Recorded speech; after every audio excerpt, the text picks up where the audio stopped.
Hello everyone, I hope all are doing well, and today we will look at how we can disable the automatically created assets at account level.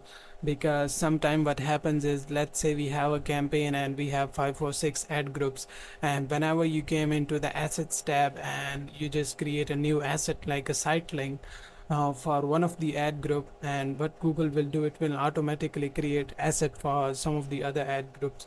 Now the problem comes when we have different landing pages for each of the ad group.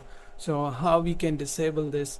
So what you need to do is to come here to assets tab and just click on these 3 dots and go to this account level automated assets.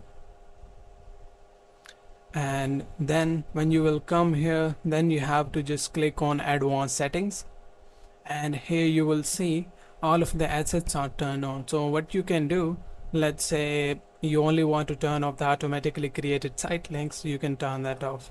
So it really, you can select any of the reason, and you can turn off all of the other ones if you don't need.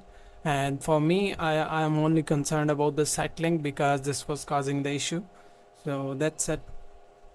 Thank you so much for watching the video, and just hit the subscribe button.